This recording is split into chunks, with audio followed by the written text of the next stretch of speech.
Very good morning all of you. कैसे हैं आप लोग? सीख रहे हो, समझ रहे हो, बहुत आगे बढ़ रहे हो। हम लोग बात करने वाले हैं आज की मार्केट की थाली 8 ऑफ दिसंबर की। बहुत इंपॉर्टेंट लर्निंग रहेगी सर, प्राइस एक्शन से लेके और यूएसडी आईएनआर तक जो भी फैक्टर्स मार्केट को अफेक्ट करने वाले हैं, हर चीज को इन डिटेल में चर्चा करने वाला हूं। सबसे पहले वीडियो को लाइक कर देना। इस टाइप का लर्निंग सेशन बिना रुके लेके आता हूं। ठंड में भैया सुबह 6 बजे उठना बहुत ज्यादा मुश्किल है, इसलिए वीडियो को लाइक करके चैनल को सब्सक्राइब करके बेल आइकन जरूर दबा देना। सबसे इंपॉर्टेंट चीज जो भैया सबसे पहले हम लोग देख लेते हैं वो डाउ जोन्स को देख लेते हैं। डाउ जोन्स में क्या रहा तो आप देखोगे तो भाई डाउ जोन्स के पिछले 5 दिन का जो ट्रेंड दिख रहा है वो है सर, मार्केट जो है अमेरिकन मार्केट थोड़ा कंसोलिडेट कर रहा है। ऊपर जाके आप देख पा रहे हो थोड़ा सा कंसोलिडेशन जो है आपको दिख रहे हो। इस तरीके से एक जो है head and shoulder type of pattern यहाँ पे फॉर्मेशन चल रही है। 0.64% जो है पिछले 5 दिन के अंदर बढ़ा। स्पेसिफिकली कल की बात करूं तो सर इसने क्या करा है, लगभग 0.22% मतलब 100 पॉइंट के आसपास की तेजी दिखाई है। तो कंसोलिडेशन के जो है साइन यहां से हमें दिख रहे हैं। बात करते हैं नेस्डेक की। नेस्डेक के साथ भी सेम कहानी, 0.31%, 80 पॉइंट्स की तेजी जो है आपको यहां पर भी देखने को मिल रही है। पिछले 5 दिन का अगर मैं देखूं तो पिछले 5 दिन के अंदर जो है यहां पे आपको वही कंसोलिडेशन वाला फेज जो है दिख रहा है। अब बात करते हैं सर हमारे गिफ्ट निफ्टी हमें क्या संकेत दे रहा है। गिफ्ट निफ्टी से अगर मैं संकेत देखूं तो फ्लैट ओपन होने के संकेत हमें मिल रहे हैं। ठीक है, बहुत ज्यादा कुछ नहीं है। अगर मैं रिफ्रेश करने की कोशिश भी करूं तो आपको देखो सिर्फ फ्लैट, ठीक है, फ्लैट ओपन मतलब बहुत ज्यादा बड़ा कोई गैप अप या गैप डाउन ओपन होने के संकेत यहां पे हमें नहीं मिल रहे। तो उसके हिसाब से अगर मैं अपने प्लान को तैयार करने की कोशिश करूं तो कुछ भी नहीं करना। एक्सपायरी का एक दिन पहले है, ध्यान रखना। निफ्टी एक्सपायरी जो है आपकी कल की है, तो उसके हिसाब से हमें थोड़ा सा प्लान करना पड़ेगा कि भाई क्या चल रहा है।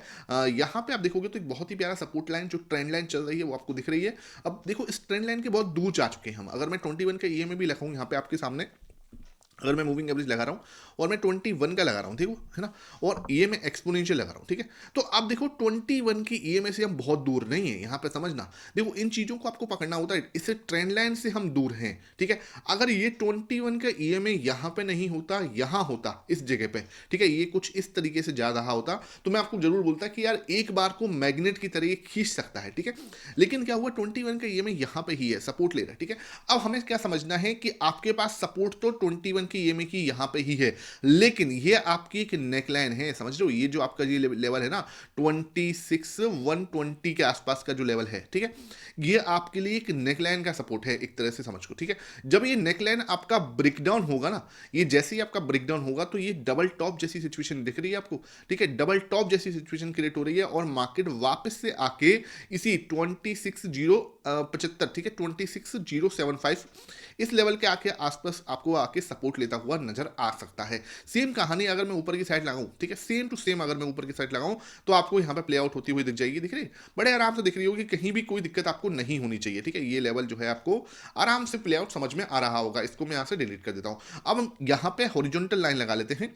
अगर मैं हॉरिजॉन्टल लाइन लगा रहा हूं तो सिंपल ये और एक ऊपर आपके सामने ये, ठीक है। अब मुझे क्या समझ में आ रहा है सर कि अगर आपको नीचे आना है, इफ समझ लो भाई, अगर आपको नीचे आना है तो आपके लिए ये वाला एरिया गोल्डन जोन है, ठीक है। आप इसको प्ले आउट लेना है, आप कर सकते हो, ठीक है। बहुत बड़े जो प्लेयर हैं वो इसको भी प्ले आउट कर सकते हैं। अदरवाइज अगर मार्केट किसी भी कीमत पे 26,100 26,080 के पास में आके इस जगह पे सपोर्ट लेता है, इस लेवल पे जो कि है 26,075 या 26,80, ये एक इंपॉर्टेंट सपोर्ट जोन रहेगा। और अगर यहाँ पे आके मार्केट कुछ आपका positive price action like this कुछ ऐसा पैटर्न बनाता है तो हम ऊपर तक का एक्सपेक्टेशन कर सकते हैं, क्योंकि मार्केट का जो अप ट्रेंड में है, देखो ये ट्रेंड जो है वो मार्केट एक अप ट्रेंड में चल रहा है, तो इस तरीके से प्ले आउट हो सकता है और 26,300 तक की जर्नी हम कर सकते हैं उसके बाद, ठीक है। अगर वो सीधा तोड़ने की कोशिश करेगा, इस तरीके से वो तोड़ता है, मान के चलो इस तरीके से वो तोड़ने की कोशिश करता है, तो देखो अभी आप समझो आपका पुट कॉल रेशियो 1.2 पर है, ठीक है। 1.2 का पुट कॉल रेशियो क्या है कि अभी मैं बैलेंस हूं, लेकिन ये सीधा ऊपर तोड़ने की कोशिश करता है, इस तरीके से एक दो ग्रीन कैंडल अगर वो फॉर्मेशन करा देता है तो आपको 1.4 का पुट कॉल रेशियो हो जाएगा जो डिसबैलेंस हो जाएगा, ठीक है। और अगर डिसबैलेंस होता है तो मार्केट जैसे इसको तोड़ने की कोशिश करे, वापस जैसे आए, ठीक है, तो वापस जैसे आए वो इस लेवल पे सपोर्ट ले सकता है। 26,200 को एक बेस बना सकता है और 26,200 को अगर मार्केट एक बेस बनाती है तो एक छोटी सी ट्रेंड लाइन जो इंटरनल ट्रेंड लाइन रहेगी वो ये वाली बन जाएगी, ठीक है। ये बीच वाले जो लेना है ये आपकी एक इंटरनल ट्रेंड लाइन बन जाएगी और मार्केट यहां से फिर दोबारा राइट करता हुआ जा सकता है 26,300 तक। तो हम देखते हैं कि ये वाला जो है केस प्ले आउट होता है या ये वाला केस प्ले आउट होता है। अब तीसरा जो केस है वो पॉसिबल क्या है कि मार्केट यहां तक आए, ठीक है, इस लेवल तक आए और इसका भी ब्रेकडाउन करता चले जाए। अगर मार्केट इसका ब्रेक डाउन करता है तो हमें मार्केट के अंदर एक जो है दिक्कत होती हुई नजर आ सकती है। फिर मैं मार्केट के अंदर एक रीटेस्टिंग का वेट करूंगा। यहाँ पे अगर मार्केट एक रीटेस्टिंग करता है देन ओनली हम सोचेंगे एक शार्प मूव नीचे की जा सकता है जो कि 26,000 तक का हो सकता है, और 26,000 भी अगर ब्रेकडाउन होता है तो 25,880 ये वाले लेवल तक का एक दर्शन हम कर सकते हैं। तो ये चीज बिल्कुल आपको समझ में आनी चाहिए। कहीं भी इसके अंदर डाउट है आप नीचे कमेंट सेक्शन पूछ लेना। तीनों केस मैंने आपको अच्छे से समझा दिए हैं जो मार्केट के अंदर पॉसिबल है, और सबके सब जो है एक बहुत ही अच्छे मूव के साथ। और मेरे से कोई पूछे सर मूव कम नहीं हो, मूव सर इसके बीच में मार्केट रहे तो कोई बड़ा मूव नहीं होगा जिसमें ऑप्शन बायर फंस सकता है, क्योंकि विक्स आपका 10.5 है जो कि मतलब आप समझ रहे हो कुछ भी नहीं है। तो इसके बीच में कोई बड़ा मूव आए उसकी संभावना बिल्कुल कम है। इसके नीचे आपको एक बड़ा मूव मिल सकता है, इसके ऊपर आपको बड़ा एक मूव मिल सकता है। ठीक है, ये चीज आपको क्लियर होनी चाहिए। अब बात करते हैं सर यूएसडी आईएनआर क्या हमें संकेत दे रहा है। तो भाई ये देखो यार फंसा हुआ दिख रहा है, एक लेवल के बाद में जाके ना 90.4 पे जाके फिर वापस से नीचे आया और इस लेवल के पास में थोड़ा फंसा हुआ दिख रहा है आपको। ठीक है, ये देखो जोन है, मार्केट एक जगह पे रुका हुआ है। ठीक है, उसके बाद बात करें कच्चे तेल की, तो कच्चा तेल आपका 63.79 पे है।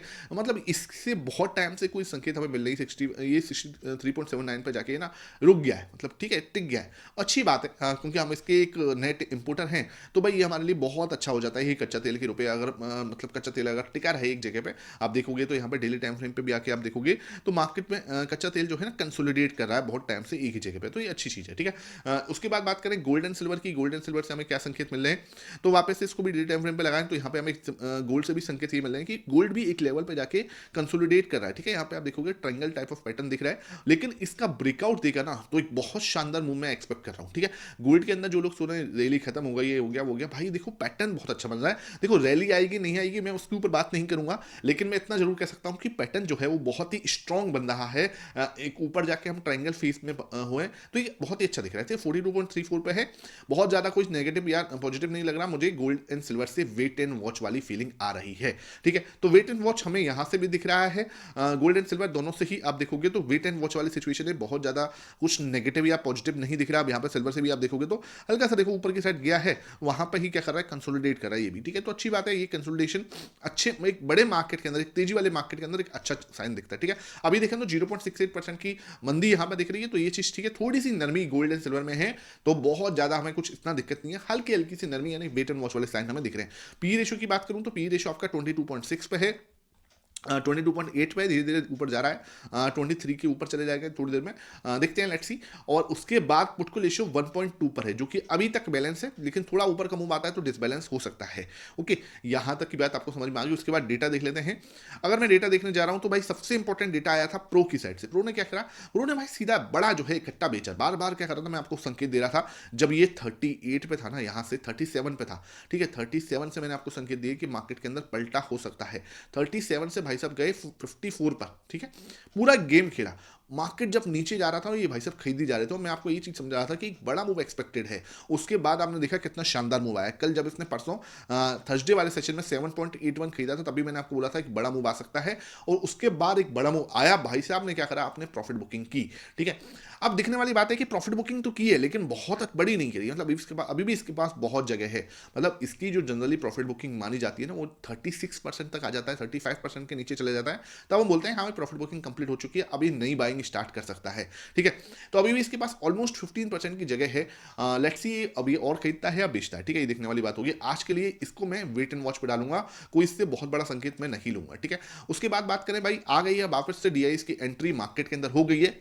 तो डीआईएस की एंट्री इंडेक्स फ्यूचर के अंदर क्या संकेत देती है कि भाई बहुत तगड़ा पॉजिटिव मूव आ सकता है आने वाले समय पे। ठीक है, ये चीज है, और बड़ा बाइंग किया नीचे लेवल पे ना, इन्हें समझ में आ गया भाई ज्यादा बेचना कुछ फायदा नहीं है, जितना कुछ समय में बेचा था वो सब खरीद लिया। दिखे, ठीक है, ये अच्छी बात है। और एफआईएस भी धीरे धीरे मार्केट के अंदर आ रहे हैं तो ये भी मेरे लिए पॉजिटिव रहेंगे। ठीक है, ये दोनों आज पॉजिटिव रहेंगे, और प्रो आपका थोड़ा वेट एंड वॉच वाली संकेत दे रहा है। कैश मार्केट में क्या संकेत दिए थे हमें ये भी देख लेते हैं। कैश मार्केट का डेटा आप देखोगे तो 4189 करोड़ का जो है डीआईएस ने बड़ा खरीदा था, इसके सामने 400 करोड़ के आसपास की बिकवाली हुई थी, मात्र 200 करोड़ की खरीदारी इंडेक्स फ्यूचर में हुई थी, 1400 करोड़ की स्टॉक फ्यूचर में। तो आप देखोगे नेट नेट आप इस हिसाब से देखोगे तो लगभग 1200 करोड़ की खरीदारी नेट नेट जो है आपके एफआई जो है करते हुए नजर आए, ठीक है। तो ये बहुत अच्छी बात है कि फाइनली इनकी साइड से एक पॉजिटिव जो है डेटा निकल के आया। विक्स आपका 4.7% घटा है, ये भाई साहब पता नहीं कब मानेंगे। नेगेटिव है भाई, तगड़े वाला नेगेटिव है, ये बिल्कुल क्लियर समझना है। निफ्टी आपका 0.6% बढ़ के बंद हुआ था और सेंसेक्स 0.5% बढ़ के आपका बंद हुआ था फ्राइडे वाले सेशन में। अब हम डेटा को एक जगह पे लेके आ जाते हैं और डेटा को बहुत ही अच्छे से समझने की कोशिश करते हैं। भाई आई मैं प्राइस एक्शन देखूं तो पॉजिटिव है, ठीक है। ट्रेंड आपको दिखाया मैंने, इस तरीके का ट्रेंड है, तो प्राइस एक्शन पॉजिटिव है, कहीं कोई दिक्कत वाली बात नहीं। विक्स क्लियरली नेगेटिव है, गोल्ड एंड सिल्वर से वेट एंड वॉच के संकेत आ रहे हैं, ठीक है। बहुत ज्यादा कोई हमें नेगेटिव साइन भी नहीं दिख रहा, पॉजिटिव नहीं। एफआईएस बात करूं तो पॉजिटिव है एफआईएस, ठीक है। एफआईएस पॉजिटिव है, डीआईएस पॉजिटिव है, प्रो जो है वेट एंड वॉच वाला साइन दे रहा है अभी भी, लेकिन देखते हैं आज क्या करता है, उससे हमें क्लियर साइन पता चल जाएगा। कच्चा तेल हमारे लिए पॉजिटिव है, कहीं कोई दिक्कत वाली बात नहीं। पुट को रेशो हल्का सा हायर साइड पे है, तो इसलिए मैं बोलूंगा थोड़ा वेट एंड वॉच पे रखेंगे इसको, इसको पॉजिटिव नहीं रख सकते। पी रेशो हमारा पॉजिटिव है, कोई दिक्कत वाली बात नहीं। यूएस मार्केट भी हमारा मिक्स से संकेत दे रहा है, इसको भी वेट एंड वॉच में ही रख सकते हैं। एशियन मार्केट भी वेट एंड वॉच, और आपका यूएसडी आईना नेगेटिव संकेत हमें दे रहा है।